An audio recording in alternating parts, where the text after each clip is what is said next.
అందరికీ స్వాగతం పలుకుతున్నా. చాలా సంతోషం ఇక్కడ మీరు రావడాన్ని మనం చేస్తున్నారు. आज यहां हम कांग्रेस पार्टी का मैनिफेस्टो इनॉग्रेट करने आए हैं।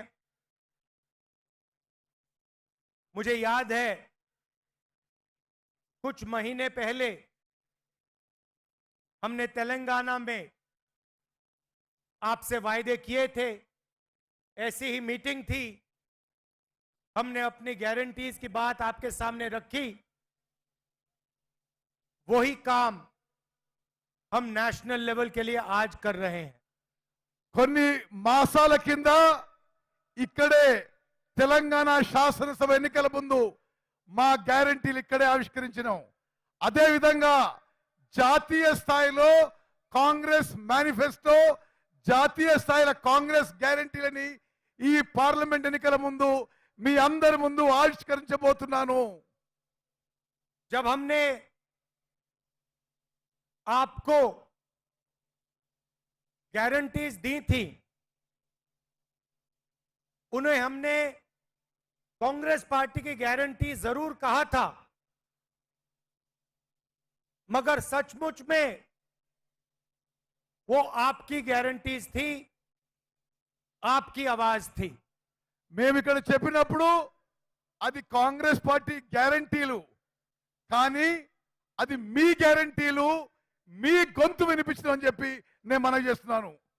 जब हमने 500 रुपए सिलेंडर की बात की थी, 200 यूनिट मुफ्त बिजली की बात की थी, गृह लक्ष्मी की बात की थी, फ्री बस ट्रैवल की बात की थी, तो वो हमने आपकी आवाज सुनकर गारंटीज निकाली थी। 500 రూపాయలు గ్యాస్ సిలిండర్ అయినా, 200 యూనిట్ల వరకు ఉచిత విద్యుత్ అయినా, ఆర్టీసీ బస్సుల్లో మహిళలకి ఉచిత ప్రయాణమైనా, గృహలక్ష్మిలో ఉచితంగా ఇల్లు కట్టడమైనా మీ గొంతుని ఇక్కడి నుంచి వినిపించడం జరిగింది. అది అమలు చేసిన విషయం కూడా మీకు మనవి చేస్తున్నాను. और आज तेलंगाना के सब लोग जानते हैं कि कांग्रेस पार्टी ने जो वायदे किए थे, उन वायदों को कांग्रेस पार्टी पूरा कर रही है।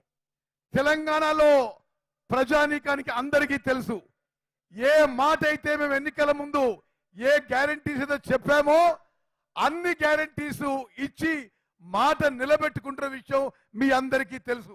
हिंदुस्तान में 40 साल से सबसे ज्यादा बेरोजगारी है, मगर तेलंगाना में तेलंगाना की सरकार ने 30,000 लोगों को सरकारी नौकरी दी है और कुछ ही समय में 50,000 और लोगों को सरकारी नौकरी मिलने जा रही है।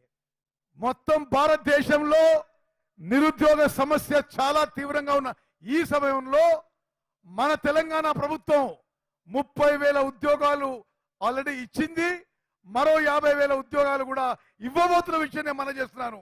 तो जैसा हमने तेलंगाना के साथ किया, वैसा ही हमने अपने मैनिफेस्टो के साथ किया। ఏ విధంగా అయితే తెలంగాణలో మాట ఇచ్చి నిలబెట్టుకున్నామో అదే విధంగా జాతీయ స్థాయి మేనిఫెస్టోలో కూడా నిలబెట్టుకోబోతుందని చెప్పి నేను మనం చేస్తున్నాను. ये जो मैनिफेस्टो है, ये हिंदुस्तान की जनता की आवाज है, ये कांग्रेस पार्टी की आवाज नहीं है। आपके दिल में जो था, लाखों लोगों के दिल में जो था, उसे कांग्रेस पार्टी ने सुना और उसे हमने मैनिफेस्टो में डाला। ఈ మేనిఫెస్టో కేవలం కాంగ్రెస్ పార్టీ మేనిఫెస్టో కాదు, భారతదేశం ప్రజల యొక్క కోరిక మేరకు ఈ మేనిఫెస్టో తయారు చేయడం జరిగింది. మీ మనసులో ఉన్న మాట ఈ మేనిఫెస్టోలో ప్రతిబింబం చేసినాము. मैनिफेस्टो की आत्मा जो है वो 5 गारंटीज की है। ఈ